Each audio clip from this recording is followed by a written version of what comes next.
Everything in our life is controlled by 3 decisions. I think one of the most powerful things we do to serve you is have you become clear of what the controlling force is that's controlling the quality of your life. And you and I both know it's not the amount of money in your pocket, it's not who you know, it's not even what you've been through. It's really the decisions you make moment to moment. Do something different the next 90 days than you did the last 90 days. Like picking up the books to read. Do something different, like the new health relationship with your family. Whatever it is, doesn't matter how small it is. You'll start doing different things with the same circumstances. We cannot change the circumstances. We can change ourselves. Change what we do. You gotta get a little bit more intense about your life, about your business. You gotta stop being so dadgum casual. You gotta get in the game. If you're gonna play the game, let's play to win it. Let's play to max it out. Let's play to 10x it. I want you shaking. I want you feeling it. I want your intensity level to go up. Because it's decisions we make that chase that best version of us every second, every day. That every day alters the direction, the course of our life. Where your focus goes, your energy flows. I need us to look at all the possibilities, all of the potential, and I need us to go for it every single day. Most people go through life never discovering what their talents are. Most people never develop their talents. They have skills and abilities, but if you don't nurture them, if you don't develop them, they will never serve you. Your gifts can take you many places if you develop your gifts. And you'll be surprised at the things that you're able to do.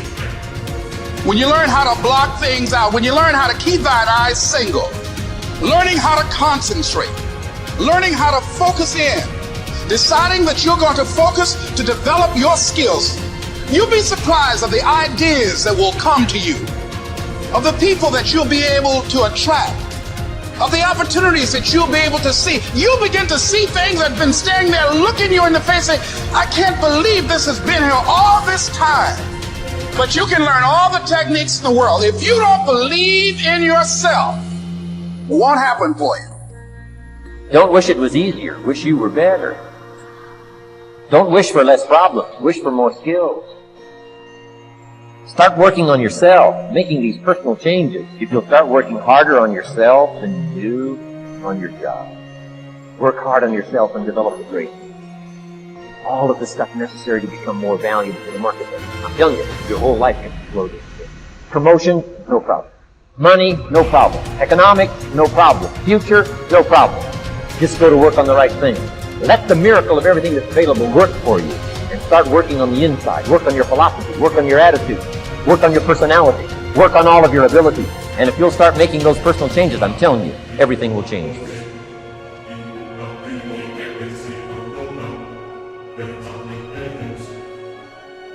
This is a turning point. And when you say I'm going to change, just think of this. The change can be huge. Absolutely huge. And the change is permanent. It will never go back. You see, awareness is something you cannot lose.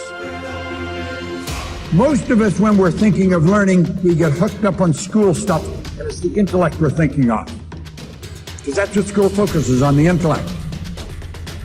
If you get the degree, you've learned it. If you get this, you've learned it. Why are there so many people with degrees come right off their business card that don't know the war's over? They're losing. That's not in the intellect, it's in the awareness. Think of this. A person isn't earning $100,000 a year because they want $100,000 a year. They're earning $100,000 a year because they're not aware of how to earn $100,000 a month.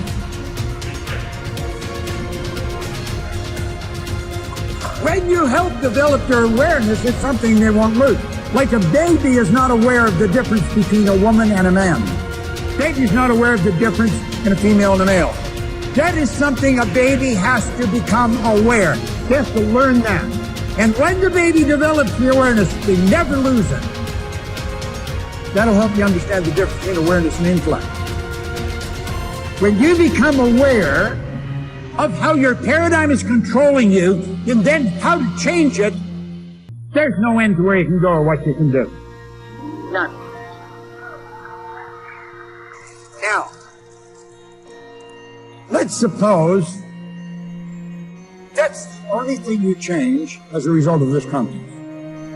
You're going to change your perception of this. You're going to change your perception of you in this business. You're never going to look at this company and your position in it the same way again. You're going to see this as a vehicle that will take you anywhere you want to go, and there's nothing can stop you.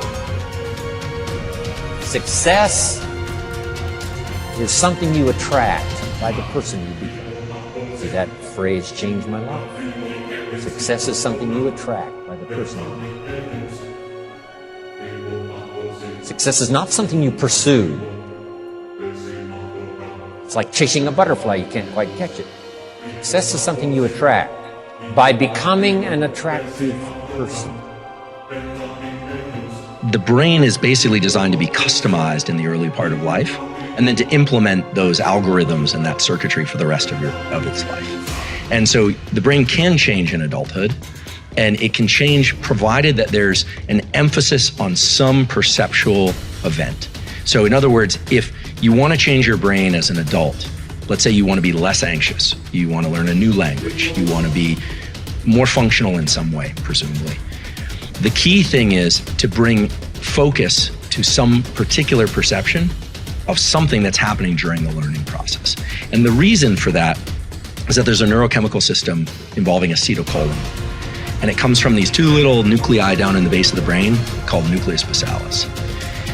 All day long, you're doing things in a reflexive way.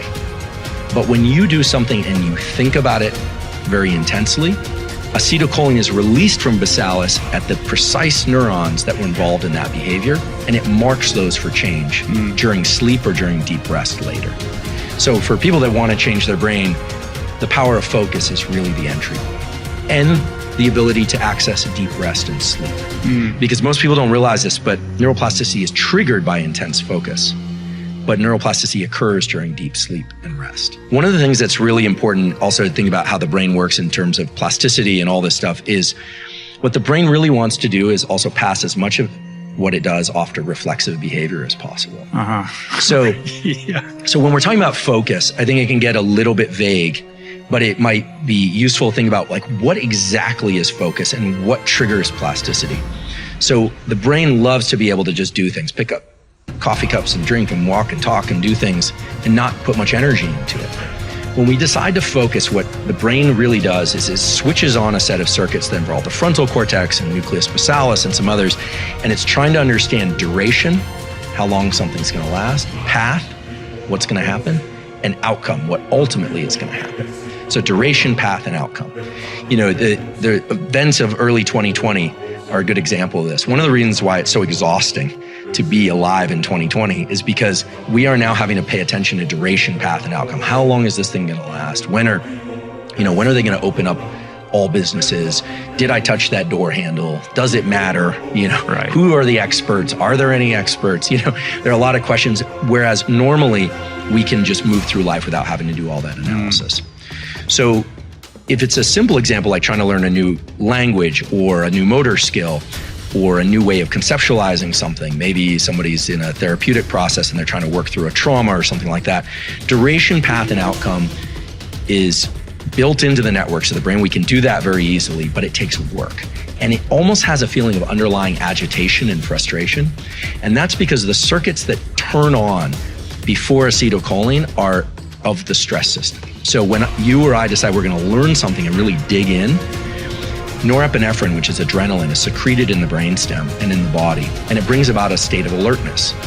Then our attention, which is mostly a diffuse light, is brought to a particular duration, path, and outcome analysis. This would be thinking about what somebody is saying. What are they really trying to say? A hard passage of reading, a hard set of math problems, a challenging physical workout.